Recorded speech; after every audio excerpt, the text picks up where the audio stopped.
Modern Talking. Einfach anders. Der Podcast mit Thomas Anders. Modern Talking.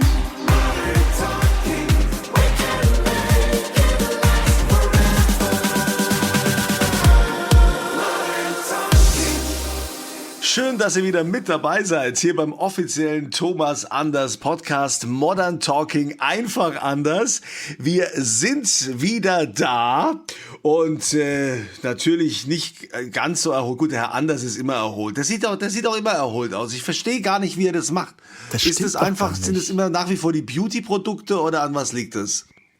Das ist meine persönliche Ausstrahlung, Herr Kunze. Das liegt daran. Du wirst einfach gut gepflegt, ja, und bist nicht so fertig wie ich. Ja, ich bin ja gestern hat mich Herr Anders während des Sports angerufen, ja. Und du bist mein Zeuge. Du bist mein Zeuge, dass ich auch Sport mache. Ich dachte gleich, ist er tot. Er hat so gejapst, so nach Luft. So, kann ich wieder zurück? Er war beim Tennis, der Herr Kunze. Ja. Und heute tut ihm der Arm weh. Ja, heute tut mir alles weh, das stimmt wirklich. Aber, ich war heute Morgen auch beim Sport.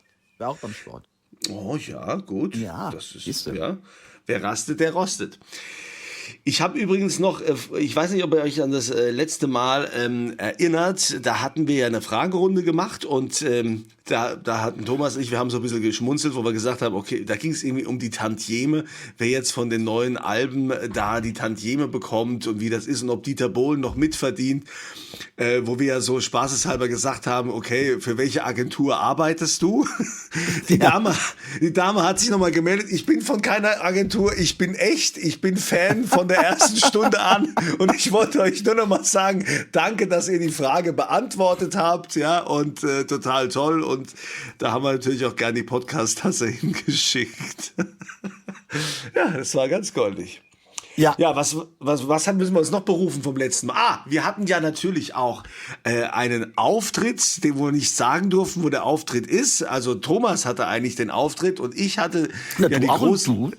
Ja, so einen kleinen Moment hatte ich dann auch, weil ich ja den Thomas Anders anmoderieren durfte. Ich habe im Vorfeld ja diskutiert, ihr erinnert euch beim letzten Podcast, wie ich ihn denn anmoderieren soll und er ist ja völlig... Ja, der ist ja nicht so, wie man vielleicht denken würde oder so. Das ist nicht so ein Promi, wo es dann heißt, ja, also bitte, hier gibt es also extra was Geschriebenes, was Sie bitte sagen sollen. Und der Thomas ist ja total pflegeleicht. Der ist völlig unaufgeregt und also so bescheiden auch. Und hier hinter den Kulissen lernt ihr ja den Thomas auch ganz anders kennen. Ja, wie war denn jetzt so? Habe ich dich gut angesagt oder hättest du dir mehr erwartet oder wie war das jetzt für dich? Also ich muss jetzt erstmal, ich bin ganz gerührt über das Wort bescheiden, dass du mich so einschätzt. Das macht mich jetzt ein bisschen verlegen, bin ich ganz ehrlich, Herr Kunz. Und wenn ich ganz ehrlich bin, weiß ich gar nicht mehr, was du gesagt hast. Ja. Hey, ich hätte wetten können, dass es dir völlig egal war. Du hast einfach deinen Namen gehört, Thomas Anders, alles klar, und dann bist du rausgekommen. Ich habe dich nur da hinten gesehen und du hast mir zugenickt und ich wusste, okay, jetzt muss ich raus. Ja, und dann war er da. Und dann kam er da auch ganz bescheiden. Und ich muss sagen, es waren ja alle total überrascht.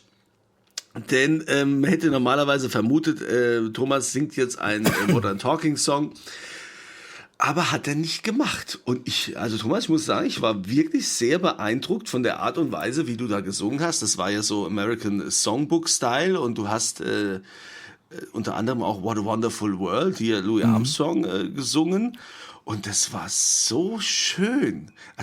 Alle waren total gerührt und vor allen Dingen waren die Münder standen offen, weil die null damit gerechnet haben, wenn jetzt hier Thomas Anders steht, dass der so einen Song singt. Also da hast du uns schon alle hier überrascht. Ich weiß, ich soll es beruflich machen. Okay, das sagen viele zu mir. Ja, das ist auch so ein bisschen mein Steckenpferd. Also ich liebe das American Songbook und die nicht genau wissen, was es ist, das sind die großen amerikanischen Standards, so aus den 40er, 50er, zum Teil 30er, auch 60er, also im Grunde die Evergreens, die man in Amerika hat. Und ich habe eben gesungen an dem Abend The Way You Look Tonight, Wonderful World und aber auch Kunstlein, You're My Heart, You're My Soul. Ne? Das habe ich dann auch gemacht. In der Jazz-Version, ja. Und und dann gab's dazu wieder noch Jump Shot Boogie. Da kam ein bisschen mal wieder Stimmung.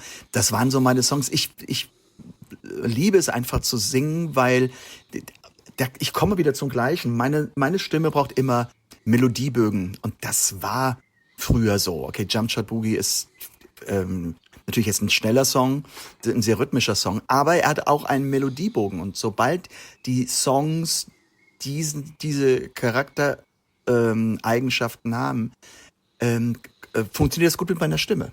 Das ist so. Ja, aber ich sagte so, hey, warum macht er davon nicht mehr? Ja, das kriegt man ja sonst von dir so gar nicht zu hören. Ja, aber das ich glaube einfach, dass das so viele gar nicht hören wollen. Dass das einfach nur halt eben so die Leute, die sich damit beschäftigen, aber im Grunde die meisten, und das weiß ich nur durch meine Karriere, sind ja total happy, wenn ich halt eben Songs von Modern Talking und der Art von Modern Talking singe oder halt eben die deutschen Schlager, die ja auch alle stimmungsvoll sind. Also es gibt tatsächlich, also ich weiß das auch von Fans, die sagen, mit Balladen können sie nichts anfangen. Sie mögen keine Balladen. Sie möchten einfach nur Stimmung. Ja, ich verstehe das auch nicht, weil Balladen nicht immer, aber Balladen sind was Wunderschönes, weil sie für mich sehr, sehr emotional sind. Aber man muss es akzeptieren. Ja, also mit anderen Worten hat der Herr Anders ja gar nicht mitbekommen, ne, was ich für eine großartige Anmoderation gemacht habe. Aber es ist ja... Kriegst du die noch mal hin jetzt? So? Nein, die kriege ich jetzt nicht mehr hin. Im Moment war das einfach besonders toll. Ja, also das, egal. Also die Leute waren aber ganz fasziniert und die haben das wirklich genossen, also mit deiner Stimme. Das war schon toll, ja, muss man wirklich sagen. Also das hat er schon drauf. Fühlt sich das eigentlich anders an, ob du jetzt so American Songbook singst, ob du Modern Talking singst oder Schlager, oder ist das für dich alles eins? Nee, das ist immer grundsätzlich Musik. So, das müssen wir mal so sehen. Aber ich bin jemand, das Singen ist ja für mich meine Passion, aber auf der Bühne stehen und Menschen begeistern, das hat für mich eine ganz große Faszination. Und es ist am Ende komplett wurscht, ob das Publikum bei Alles funkelt, alles glitzert halt eben begeistert ist oder bei einem Wonderful World begeistert ist. Also das ist dann echt, für mich ist das was ganz, ganz Tolles. Und es ist aber in der Tat so, dass ich zu Hause meine Musik nie anhöre. Weil ich dann immer in die Analyse komme. Ich denke immer, das könnte ich besser machen oder das hätte ich besser machen können. Und weil ich mich auch mit dem Produkt sehr, sehr beschäftigen muss, auch wenn es halt eben zur Freigabe mir rübergeschickt wird, wo ich sage, kann man da noch ein bisschen was ändern. Das heißt, ich meine es gar nicht so böse, wenn ich sage Produkt, aber im Grunde ist es für mich ja eine Leistung, die ich erbracht habe. Und ich bin mir auch vollkommen bewusst, wenn es einmal veröffentlicht ist, ist es für immer im Netz. Das muss dann auch gut sein. Und wenn es nicht gut ist, muss es geändert werden. Und deshalb gehe ich auch nicht nach meinem Geschmack, ich singe das lieber oder singe das weniger lieber. Am Ende muss ich immer hingehen und sagen, das ist mein Gefühl, das aus diesem Song was Besonderes macht. Ich glaube, ich hoffe, dass ich das richtig erklären konnte, weil es ist für mich ein bisschen immer, wenn ich einen Song singe, wie ein kleiner Film. Ja, ich habe wie so ein Drehbuch. Ich habe etwas, also wo ich von Anfang bis Ende halt eben den Handlungsstrang für mich empfinde und wunderbar zum Schlussakkord rübersetze. Und ob das nun ein stiller Song ist, ob das nun ein Stimmungssong ist oder ob es eine Ballade ist, das ist mir vollkommen wurscht. Und wenn du jetzt so Fernsehauftritte hast, schaust du dir das dann danach nochmal an, wie deine Performance so war? Bist du dann, gibt's da Manöverkritik oder so? Nein? Nein, das ist ja das Schlimme. Das ist ja Nein, weil dann denke ich immer, das hättest du viel besser machen können. Warum hast du die Bewegung gemacht? Warum hast du nicht da richtig in die Kamera reingeguckt? Warum? Nee, da bin ich viel zu kritisch. Also am liebsten mag ich Live-Sendungen. Da komme ich nicht in die Bredouille, dass ich zu Hause bin und bei einer aufgezeichneten Sendung mich angucken muss. Ja, aber ich glaube, das ist auch normal. Ich glaube auch, dass viele Metzger und Bäcker oder so, dass die ihre Ware jetzt auch nicht unbedingt essen. Die wollen dann lieber mal was anderes probieren und vor allen Dingen werden die wahrscheinlich dann auch viel zu kritisch. Die machen das dann nur, klar, beruflich, wo sie sagen, okay, ich esse das jetzt, aber zum Genießen nicht, weil, also ich zum Beispiel kann auch ich höre kein Radio. Ich mache das beruflich, aber ich höre jetzt nicht in meiner Freizeit noch Radio. Ich höre dann eher vielleicht klassische Musik oder höre nur so Wortbeiträge, so Deutschlandfunk oder irgendwas. Manchmal ist auch Stille ganz gut, weil dann will ich einfach mal gar nichts hören. Und das ist völlig in Ordnung. Habe ich dir eigentlich schon mal erzählt? Es ist mir nämlich vorgestern ist es mir eingefallen, dass dieses Sherry Sherry Lady schon Teil in meiner Grundschule früher war. Wir haben früher Sherry Sherry Lady, ich muss es dir jetzt erzählen, weil ich dich ja jetzt kenne. Früher habe ich dich ja nicht gekannt und dann war aber so in den 80ern, wo alle immer gesungen haben, so Sherry Sherry Lady, die Julia kriegt ein Baby und das haben wir dann immer so in der Schule gesungen. Und das ist eigentlich jetzt guck nicht so. Das ist, wie soll ich denn das jetzt erklären? Man hat das halt einfach so gesungen und jetzt, ich hätte ja damals nie gedacht, dass ich irgendwann ständig mit dir zusammen abhänge und dich dann persönlich kenne, der Typ, der das da gesungen hat und gemacht hat. Und wo ist jetzt, wo ist jetzt die Bedeutsamkeit dieser Geschichte? Gar nicht. Es hat keine Bedeutsamkeit. Es war also ich normalerweise sage ich dann im Englischen immer, thank you for this important piece of information. I have to write it down, so I will never forget. Eigentlich heißt das nichts anderes. Was erzählst du da für eine Scheiße? Ja, es ist doch komm. so. Ach, lass mich in Ruhe. Ich wollte einfach nur sagen, dass du halt Dass schon du jünger bist als ich. Du wolltest doch sagen, du wolltest ganz brutal dass du hintenrum schon sagen, in meiner dass du jünger bist. Jugend eine Riesenrolle gespielt hast. Du warst ja? in der Grundschule und ich habe schon Sherry Sherry Lady gesungen. Hör mal, ich fall da nicht drauf rein. Das sag ich dir. So. Ja, dafür siehst du bist zwar der Ältere, aber siehst ja jünger aus. Ne? Genauso ein Erlebnis hatte ich das schon erzählt, als ich da auf dem Schiff war, hier da bei dieser Kreuzfahrt, dann war man mitten auf dem Meer, da war dann so eine White Night und so Discoabend, alle waren so weiß angezogen und auf Deck und haben getanzt und der DJ, der erste Song, der so war so ein Remix und dann war You My Heart, You My Soul und da denke ich mir so, das gibt's doch gar nicht, der ist echt überall, ja, wir sind mitten auf dem Meer und da kommt dieser Song. Das ist doch irre. Und ich kann euch jetzt allen die Geschichte weitererzählen. Und Kunzilein springt auf die Bühne und sagt, den kenne ich. Das ist mein Kumpel, den kenne ich. Das ist mein Kumpel Thomas, hallo? Natürlich nicht, ja, weil das kann man ja auch nicht groß teilen, weil es würde erstens mal, das würde ja die Leute auch verstören, die würden ja gar nicht wissen, was will der, ist das jetzt, warum erzählt er mir das jetzt hier, ne? Das können die ja gar nicht nachvollziehen, also ich fand das einfach cool, weil ich denke, hey, wir sitzen hier immer zusammen und dann läuft jetzt wieder, das ist einfach, ja, ich kann das manchmal einfach nicht glauben. Es ist ja auch wie du kannst doch selbst, wo du heute jetzt mit Anfang, also im gesetzten Alter auch immer noch diese Wow-Momente hast. Anfang im gesetzten Alter. Ja, okay. Also jeder hat natürlich irgendwo eine Geschichte. Ich hatte letztens irgendwie einen Podcast, das war so lustig, wo der Typ sagte, er ist 40 und ich sagte, das ist unglaublich. Du kennst diese Welt nicht ohne Thomas Anders. Ja. Er hat sich so amüsiert, er hat so gelacht.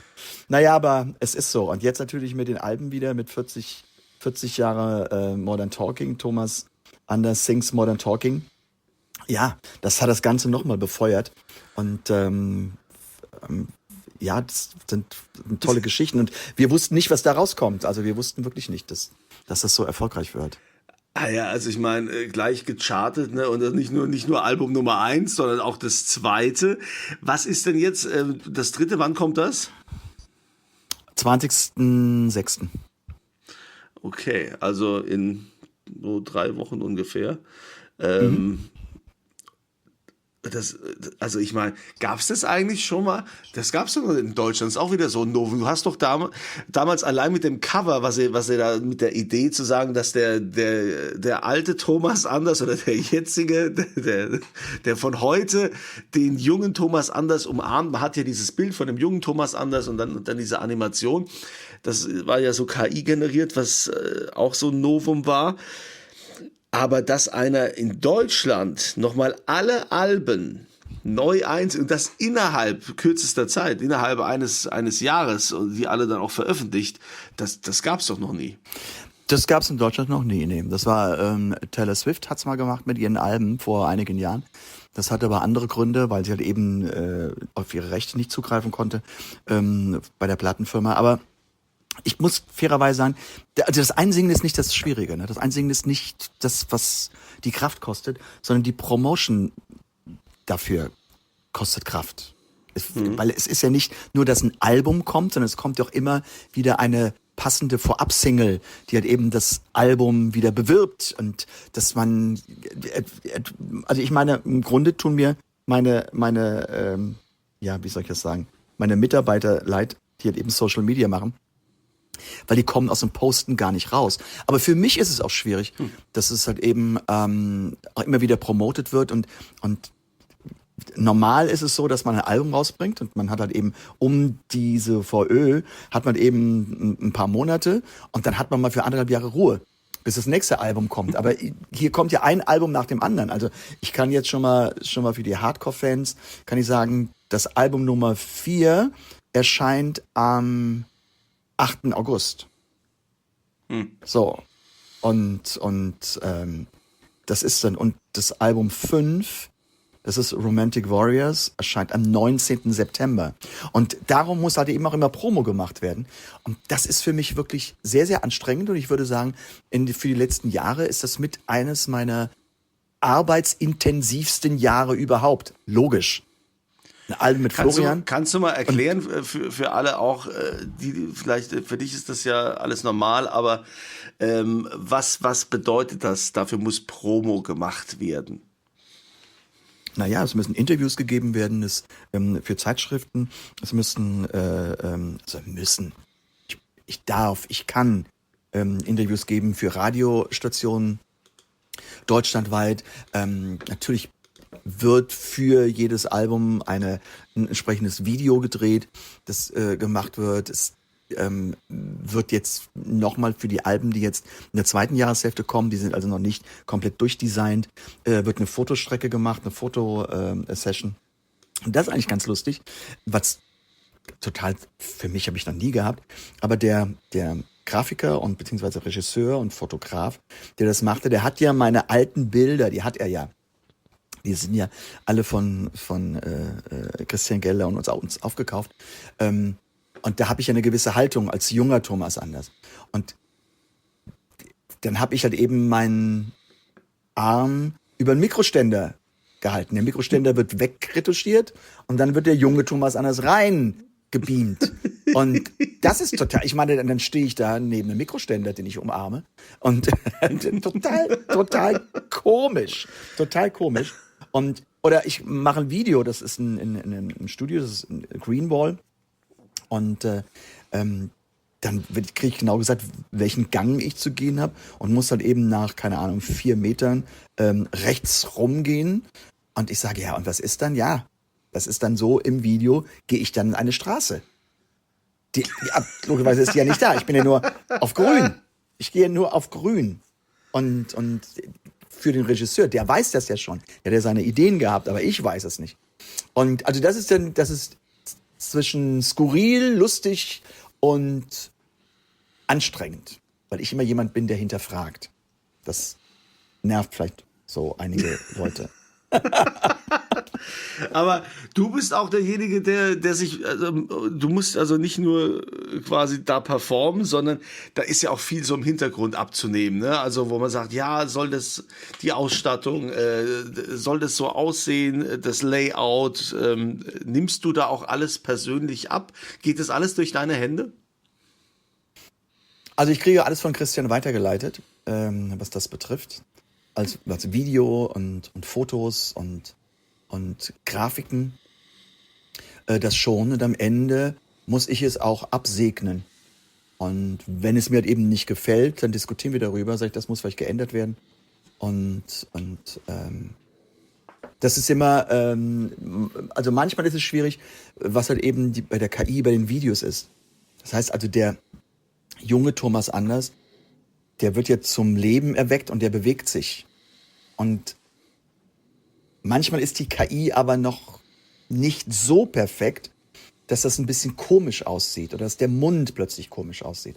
Da achte ich drauf und sage, nee, das kann nicht. Entweder muss das rausgeschnitten werden oder es muss mehr dran gearbeitet werden. Und das sind ja viele, viele Stunden, die der Computer dann im Grunde ausrechnen muss. Und die Eingaben müssen ja auch persönlich gemacht werden von den jeweiligen, was sind das eigentlich? KI-Manager oder irgendwie, ich weiß gar nicht, wie man diesen neuen Berufszweig nennt. Videografen oder wie man die heutzutage Irgendwie keine sowas, Ahnung. Ja. Also, aber am Ende muss ich damit happy sein, weil es, Entschuldigung, am Ende muss ich damit happy sein, weil es mein Gesicht ist, was einmal in den Socials drin ist, bleibt in den Socials und geht auch nicht mehr weg. Also hättest du gedacht, dass du so mit Anfang 60 nochmal so viel, also Stress will ich nicht sagen, es ist ja positiver Stress, aber dass du dass es da nochmal so rund geht? Nö, natürlich nicht. Damit konnte auch niemand rechnen, kalkulieren. Aber ich bin nun, weiß Gott, nicht der klassische Arbeiter oder Worker, der sich irgendwann gesagt hat, es gibt jetzt, wenn man so Anfang 60 ist, denken viele, oh, ich habe vielleicht noch 3 Jahre und dann gehe ich in Rente. Das ist für mich 20 Jahre zu früh. Ganz weit Also weg. ja, ganz weit weg. Und man hat natürlich immer wieder auch mit Personen, auch im Umfeld zu tun, die jetzt auch in meinem Alter sind, die sagen, ach, ich habe jetzt irgendwie noch 3 Jahre zu arbeiten und gehe mit 65 in Rente. Nee, ich will nicht in Rente gehen. Ich sehe das auch nicht, in Rente zu gehen. Das Gott sei Dank. hängt aber damit zusammen, dass ich natürlich ein bis dato begnadetes Leben habe, dass ich immer das machen konnte, was mir Spaß macht.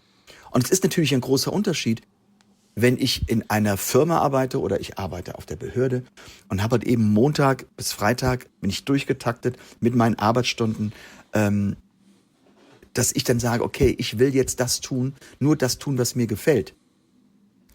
Ich tue seit meinem ganzen Leben das, was mir gefällt. Okay, vielleicht außer Schule. Schule habe ich nicht so gemocht.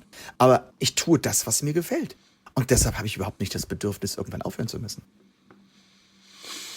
Ach, das klingt schön. Ja, wenn man das von sich behaupten kann, das ist wirklich, wirklich toll.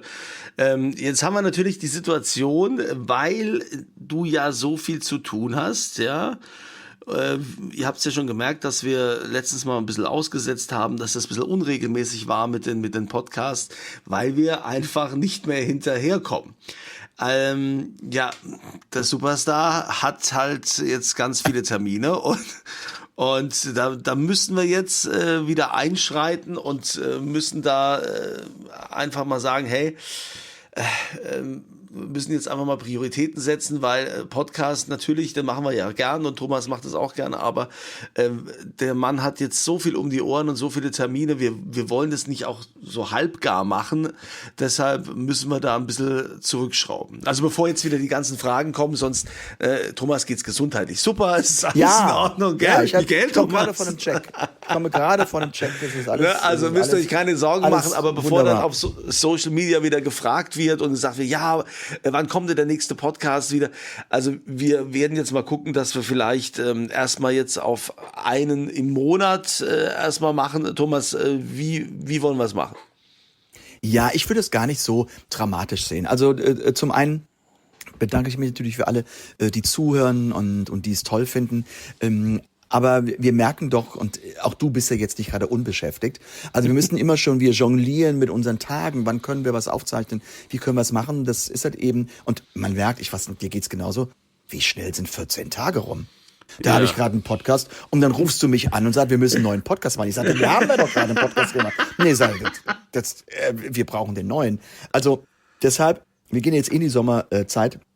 Und ich würde mal sagen, ich will jetzt nicht immer so als Gesetz sehen. Wir machen jetzt im Juni einen Podcast, wir machen im Juli einen Podcast, wir machen im August unsere Sommerpause, weil da bin ich sowieso nicht großartig da. Wegen Kanada-Tour und USA-Tour, die dann noch kommt. Du bist mit deiner Familie im Urlaub. Und dann gucken wir im September weiter. Und wenn wir viel zu erzählen haben und sowas, dann machen wir es 14-tägig und das ist überhaupt kein Thema. Aber nur, dass ihr wisst, nicht irgendwie denken oder enttäuscht sein, warum ist es noch weniger? Wir müssen einfach jetzt im Sommer mal ein bisschen reduzieren und dann geht es halt eben wieder im Herbst mit voller Kraft voraus und mit Ausblick, muss man ja auch sagen, auf Ende des Jahres, was da alles so kommt. Und das Leben ist ja interessant genug. So würde ich es mal sehen. Ja, also ja, wunderbar. Dann machen wir das so und wir wissen ja, ihr habt Verständnis und ihr werdet nichts verpassen, denn wir werden dann natürlich alles nachholen und immer wieder dafür sorgen, dass ihr frische Infos bekommt, so hinter den Kulissen, wie wir immer so sagen, so nah kommt ihr Thomas sonst nie wie hier. Und da haben wir dann wieder ganz frische Infos im Juni und sagen vielen Dank. Ihr könnt ja in der Zwischenzeit auch gerne wieder Fragen schicken, die wir sammeln. Ne? Einfach hier podcast@thomas-anders.com. Alle Fragen, die wir veröffentlichen, da gibt's dann auch die Podcast-Tasse. Natürlich kriegt ihr die, also nutzt die Zeit. Wenn ihr Fragen habt, her damit. Thomas ist ja mittlerweile, wo er sagt, das haben wir ja auch geklärt, da wird nichts aussortiert. Ich beantworte alles, was ich nicht beantworten will, sage ich euch schon. So, das Leben kann so einfach sein. Ist das so. Und ich sage, vielleicht kommen wir auch wieder mal mit einem Gast. Da bin ich auch dabei, dass man eben, ich frage, es sind einige, die in der Warteschleife stehen, aber dann geht's natürlich auch da terminlich nicht immer so. Also ich hatte einen Gast, da hat's 4-mal nicht geklappt, weil natürlich auch Künstlerkolleginnen und Kollegen auch beruflich unterwegs sind und einfach dann die Zeit nicht hatten. Aber da kommen wir hin. Das kann auch ganz schön werden. Also ich freue mich auf alles, was kommt. Würde euch natürlich jetzt schon mal eine ganz tolle Zeit wünschen. Viel Spaß natürlich beim Zuhören, beim Podcast. Ich glaube, wir haben wieder einige neue Dinge erzählt und es ist immer lustig bei uns und euch eine ganz, ganz tolle Zeit. Und ja, bis zum nächsten Podcast. Ciao! Modern Talking. Einfach anders. Die Story eines Superstars. Der Podcast mit Thomas Anders.